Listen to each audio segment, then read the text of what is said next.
aloha in our day. Spread a little aloha around the world at breakfast with Bob. Thank you, Poncho Man. Welcome back, everybody. Breakfast with Bob, our Nice World Championship edition. My name is Bob Babbitt, brought to you by Master Spas SFuels Go Longer, HOKA Fly, Human Fly, Deboer Wetsuits, Quintana and of course, our Challenge Athletes Foundation. Our next guest, who is in Nice already, getting ready for the World Championship, Nikki Bartlett joins us. Nikki, how you doing? I'm great. Thanks, Bob. Thanks for having me on. A pleasure. And coming off of the Paralympics, I couldn't help but think about you and getting 2 seconds off of a medal when you guided a couple of years ago. Yeah, it's been incredible to see the team do so well out there. I've spent the winter and all year training with the squads, and just seeing them get the results they've always wanted out there, it's just been unbelievable. So we were glued. We were actually traveling out to Nice because it obviously all got delayed, so it kind of threw the timings off a little bit. But we were watching in the airport, and we managed to see all the races before we got on the plane, which was amazing. Oh, that is very cool. So this year, you've Swansea, the first there, you get a win there, and second at the 70.3. Is it pronounced Le Sable d'Olonne? How's that pronounced? Yeah, I reckon you nailed that. That was way better than I could do. Wow, very cool, very cool. So, but big part of your year has been focusing on this race. Talk a little about your preparation for Nice. Yeah, so when I qualified at Ironman Wales last year, when it got announced, I was like, this is my motivation. I really want to be in Nice at the World Champs. So I got my qualification nice and early, but I did spend the winter probably the worst injury I've had in my career. So it's kind of meant I've started my season way later. Like that first race in Les Sables was it, end of June? Yeah. I've never started my season that late, but it might have been a bit of a blessing for myself. I don't know.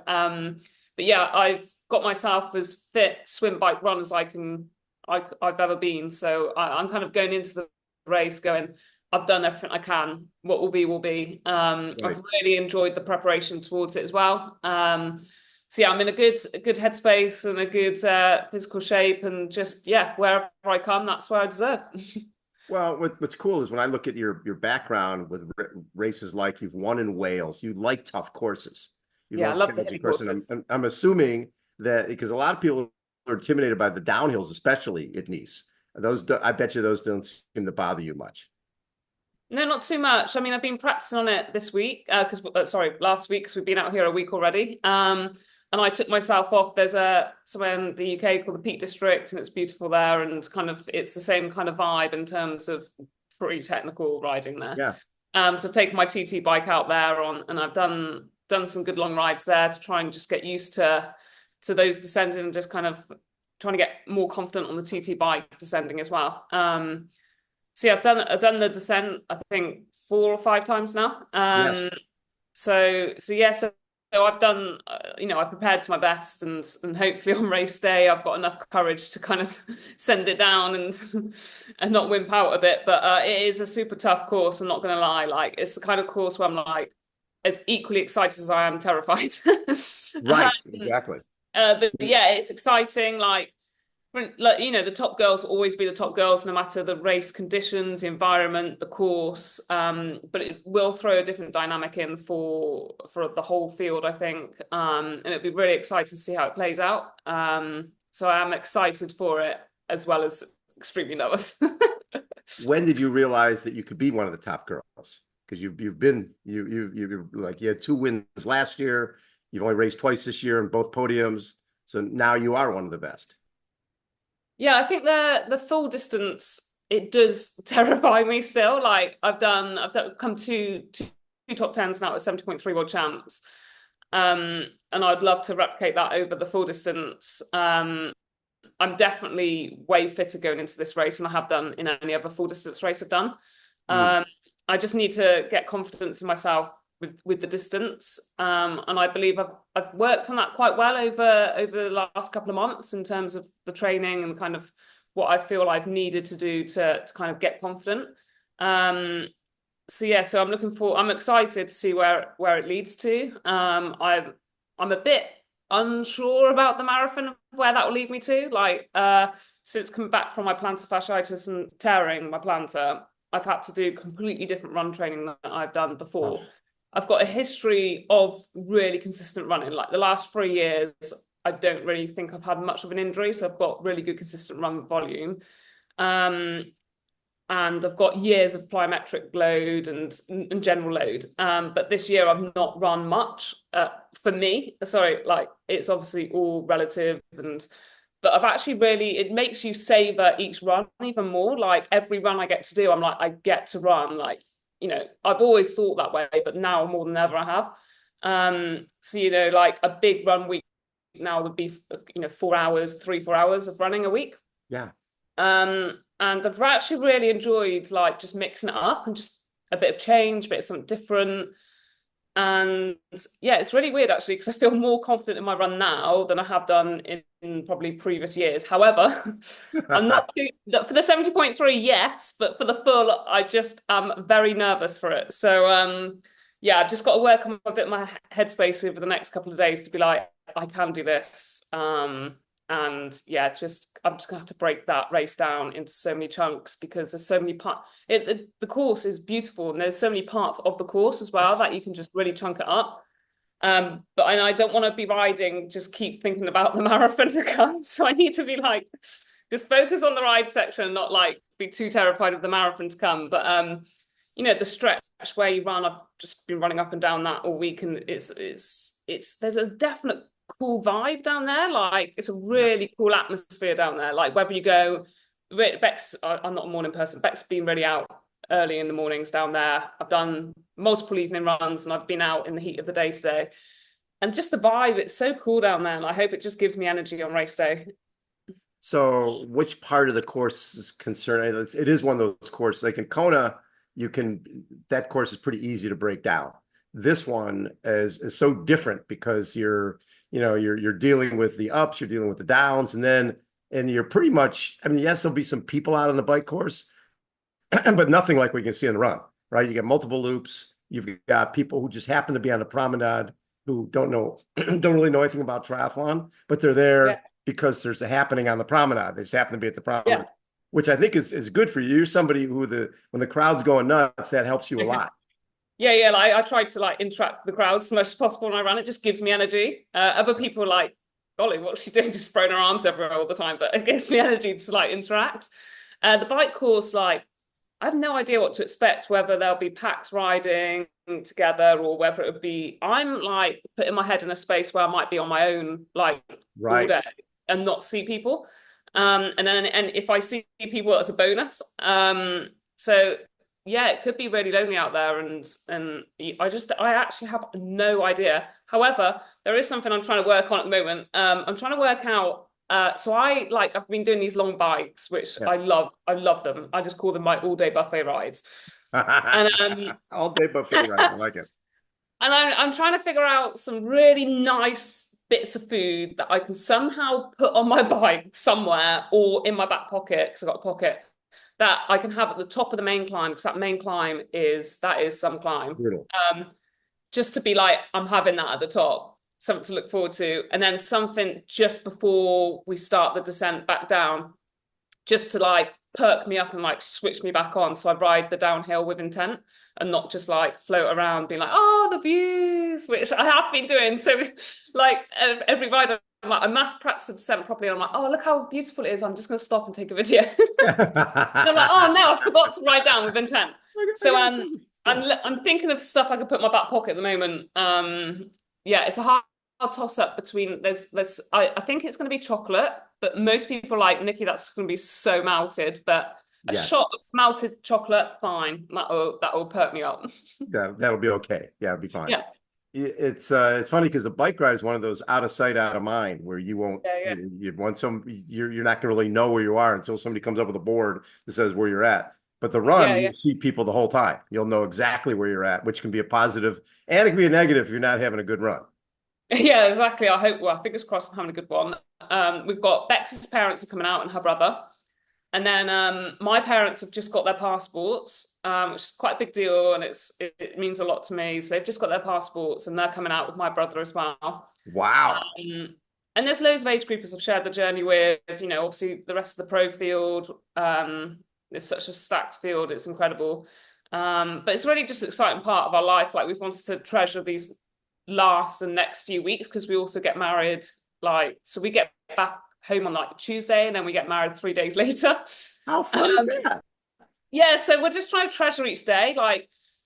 Some people might be like, oh, they've come out so early, but actually Nice as a town and vibe is just something me and Bex just love. So we're like, why not come out? Like, why not just enjoy the build and not kind of like come in and be like, rushing around. So we've come in really early, and we're just really enjoying each day here together, and the next 3 weeks, and we kind of want time to slow down a little bit because it's gone very quickly so far. So will you get married there in Nice, or will you get married at home? No, we're getting married at home. We've called it the Gay Games because it's basically just going to be a big games day. We've got, I think, 8 different big inflatable games, from bucking broncos to adult bouncy castles to a 75-foot assault course to loads of different things, and then a bit more tame ones like giant Connect 4 and giant Jenga and crazy golf. So we've got that to look forward to, and like earlier on, I was trying to finish writing my vows, and Yes. it's nice to kind of it takes your mind off the racing, because you start I have started tapering, so I've got more time on my hands, and I don't want to just be overthinking about the race, which is really easy to do at this stage. It's you can just start freaking out and stuff, and so actually it's nice to focus on the wedding side as well. We've still got a fair bit to do. We haven't decided the first dance song yet, and Bex wants to do a joint speech, so we've got to practice that at some stage. Look at you. Well, so yeah, that makes the racing and the training sort of secondary to what really matters, right? What really matters is you guys in getting married. Yeah, and we've been engaged 8 years. So basically that was, with every bad story or whatever you can term the injury I had, comes good. And it's made us reevaluate training, and I'm an older athlete now, I'm 37, so just changing things up. But obviously on the other side of it, I was pretty much sofa bound, my foot, I was in and out of a boot for quite some months. I don't think I walked for 3 or 4 months. I was completely offloaded.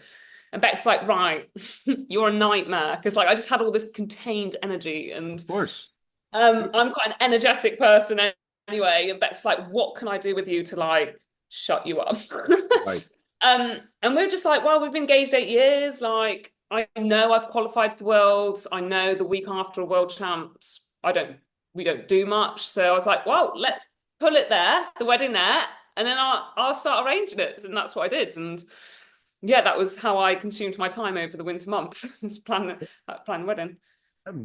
When you're dealing with an injury like you were dealing with this year, is there a point where you're thinking, okay, am I done? Am I going to get past it? Because it seems like forever it doesn't get better. It was, and I was taking, with quite a lot of tendon type injuries as well. Sometimes you go way back, you kind of progress, and then you get thrown back. And I was progressing, and it was just before Christmas, it just got really bad again. And so then I went back in a boot, and I was like, do you know what? I just can't see the light at the end of the tunnel here. It felt like this could be it. This could be my career done, kind of thing. And, the sports doctors were like, this is really inflamed, and you have got a pretty grim tear here. And when they start telling you things like that, you're like, oh my goodness. And then you Google search the worst thing. Oh, don't do that. Google searching, it's career-ending injury, and I was like, oh, here we go. And I was like, well, I've had an amazing career, winning Wales really topped off what I've wanted to do in the sport. Yeah. And then it just got better. With time, with anything which is really a struggle in your life, time is always sometimes the greatest healer. And we took ourselves off on multiple camps. I think we were away for 8 weeks. Bex drove Titch out, where we went with the para team. We went to Torrevecchi, I've pronounced that. I'm awful at pronouncing that. I'm so sorry if you live there. And uh, um, we stayed there for 6 weeks with the team. We went to Lanza before that, and then me and Bex went to Mallorca on and off for a month. And we just were so like present in time because we couldn't think ahead because I had to just take my injury day by day, week by week. And we're just so present that I think it just helped. I think if you're chasing things sometimes, it's just the worst thing possible. And we just absolutely love, like, just kind of like progressing. You know, it was pretty slow progression, I'm not going to lie. I think I started running or walk. I started re-walking in like February and like a bit of walk run March, and it was slow. But yeah, like we've enjoyed the winter months as much as, you know, it was really, really tough in parts. And it makes you savor the moments like now, like I'm going to touch wood. I'm completely injury free, like the worst thing to say, and I'm really clumsy as well, so I need to watch my steps over the next like 12 days because I'll probably fall over. You know, and it just makes you appreciate where you are now even more so, like being, you know, going into a race saying you're as swim, bike, run fit as you've been is a really, really nice place to be. And yeah, if that gets me top 10, that's amazing. And if it gets me top 20, like wherever that gets me, that's where I deserve to be, kind of thing. Right. And yeah, the level of competition is so high. Like I admire all the athletes coming to race. Like I love everyone's personal stories they've got, and yeah, it's an incredible thing to be a part of. Like, and it's kind of things and the stories you'll tell for lifetime. Like, oh, I remember when I was a pro athlete, we went to Nice for nearly a month before our wedding. Like, these are incredible stories that you get to tell, you know, our nephews growing up. Like when he grows up, like I'll be like, oh yeah, your dad came out and he was supporting, and you know, just these little things you get to talk about for the rest of your life. Like, yeah, you've got to treasure these times because they go quick. Like, I can't believe I've been a pro now for 9 years. It's insane. It is amazing because I was looking through the results. I'm like, oh my God, she goes back to, we're talking graduated with honors 2008 and then tested Girls for Gold initiative in 2009. And I know. I'm old. Rowing, right? I'm old. However, I think my mindset, I still feel like early 20s. Well, you're also very new to the whole Ironman game, right? You did a lot of 70.3 stuff, but you're still fresh, which is really important. I see a lot of athletes, they've done, you know, by the time they're 30, they've done, you know, 32, 33 Ironman races. And there's just a point of diminishing return that, you know, can they get better at that point? But you're still sort of a rookie to a certain degree. Well, I've had a lot of bad Ironman races. I'm not gonna lie, like most of them have been horrific. What's been the most horrific Ironman experience for you? Oh my God. Oh God, there's so many to choose from. There's so many, and it's made me realize I will never, ever in my life start an Ironman if I don't feel ready, because I've done a lot where I'm like, oh, am I going to be able to blag this? And I'm not an athlete who can blag a race. I certainly can't blag an Ironman. So it's made me realize that I need to be ready for an Ironman race. Yeah. Can't fake it. Can't fake an Ironman. You can sort of fake a 70.3, a little bit, but you can't fake a full. It's so tough. Like, and I just want to respect the distance too much. It is mental that we get off and run a marathon. Like, I still can't wrap my head around that. And I said to Bex, we were walking back from our run today, and I had a really good run. Felt good. Felt good in the heat. It was boiling. It was actually really hot. Yeah. I said to Bex, I just want to enjoy some of the marathon at least, because a lot of the marathons I've got onto, and I'm just like, oh my God, just stay so focused for 3 hours or whatever, or 3+ hours. And I just want to enjoy the marathon. Like, I don't want to get off the bike and just be like, oh my goodness, how am I going to get through? So I just really want to enjoy that vibe and soak it up and see the family and not be like, take me off the course or anything. Where's my condo? Let me get out of here. Because we are only literally, we're 1,000 meters from the start as well. So it'd be very early to be like, Oh, there's the McDonald's turn that we always take. Yes, exactly. I remember Yeah. we had a guy in Kona years ago, this guy, Mark Montgomery, who had never finished Kona. He dropped out like 8 times. Oh, So no. this his ninth time, he's running along and he's like burning up. So he goes to his condo. I'm out, right? And he goes to his condo, and then with the air conditioning on, he goes, I feel pretty good. And he jumped back on the course, and then Okay. about a mile later dropped out. I'll Oh just for go 9. back to the aircon. Oh for 9. Never could handle it. But you go into this race because of everything you dealt with, the fact that you didn't know if your career was over, you didn't know if you could run again. You go Yeah. into it feeling like, hey, you know what? I'm playing with house money. The fact that I get to the start line, which I didn't know I was going to get to, now I can just enjoy the day, whatever it brings. Yeah, 100%. And just be like, I've got so much gratitude for being here, being fit and ready to go. Yeah. And yeah, you know, there's so much more to life. Like triathlon is incredible, like what it's given me. And, you know, like that's how me and that's how me and Bex met. And yeah, there's like triathlon just gives so much. And yeah, honestly, I can't say how grateful I am to be here. Like I just really want, I want and I wish every athlete racing to have the best day they can, because that's what you want from the day. Like I just want to be able to show where I'm at. Like, Yeah. and yeah, like being here ahead of time, like I feel super relaxed. I'm not gonna lie, I'm really nervous, but I feel relaxed at the same time. And yeah, like what an incredible place to be going into a world champs. Yeah, like how many more I get to do, I don't know. Like, Exactly. you just Exactly. don't know what's around the corner. So where did you and Bex meet? So we met at a swimming pool, because I was getting into the sport. You know, I could swim. Like I'm not going to sit here and be like I couldn't swim. Like I could float around and get to the side of the pool, but I couldn't swim. Like, I didn't have technique. I couldn't do lengths or whatever else. Yeah. So a guy was like, "Well, if you're getting into triathlon and coming away from rowing, you need to learn how to swim." Yeah. So it was like, you're at home at the moment, which is my parents' house in Cheltenham, at the time, and he was like, just pop up to Birmingham. I've got a coach there I know called Bex. I was like, okay, and I went there and met Bex, and she was like, oh, so what are your aspirations?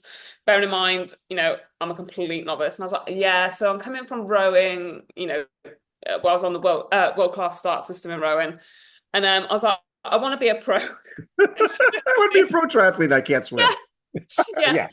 And she was like, okay, let's get in and do some lengths. And I was like, oh, lengths. So I was like, I'll try and get to the end, but God, You mean multiple lengths? Just not yeah. just one? Yeah. I was like, multiple. All right, let's just try one. And, you know, she never laughed. Like, you know, she might have laughed aside. She probably did. But yeah, she just supported me, gave me courage, and that's how we met. And we kind of like that was like a one time, and then I went on my first triathlon training camp 5 months after that to Mallorca, and that's how we properly met. And kind of the love story just started from that. Yeah, that's so cool. Yeah, we've been together now like 12 years, been engaged 8, and finally getting married. And remember Lucy Gossage, she's our vicar. Who's marrying you? Lucy Gossage. Oh, that is great. Keeping it the triathlon family. That is awesome. Yeah. And one of our good friends, Duncan, he just completed the Icon, that crazy extreme triathlon race, and he's our usher. We're going to get him Butler in the buff, and he's going to hand out pink mix down the aisle. It's going to be quite a cool vibe day. Is this what is the honeymoon coming up after, or what's the plan? Yeah, we're gonna see how this race goes. We might do something straight after the wedding, but our main honeymoon is actually in New Zealand at the World 7.3 Champs. Taupo. Yeah, in Taupo. So we're going there obviously to race. And after the race, we'll have a honeymoon, which will then lead us into Christmas back home. I love it. Nikki, you're going to have a great race. You know, when so many times I've covered so many athletes who have been injured going into these world championships and have the best race because it's always 10% better to be 10% undertrained than 1% overtrained. You're ready to go. You're fresh. You haven't raced a lot. A lot of people have a lot of races in their legs already, and you don't. So you've absolutely nothing to lose, and you're going to have a great great time. You're going to have that smile on your face the entire race. I hope so, Bob. I hope you're right, and I just really hope to have a great race, and I can't wait to get out there. Not long. But Nikki Bartlett has been our guest again. This is our Breakfast with Bob Ironman World Championship Nice edition. Thanks everybody for tuning in. Nikki, have the best race ever. Thank you very much for having me on. Thanks everybody for tuning in. We'll catch you later. Bye.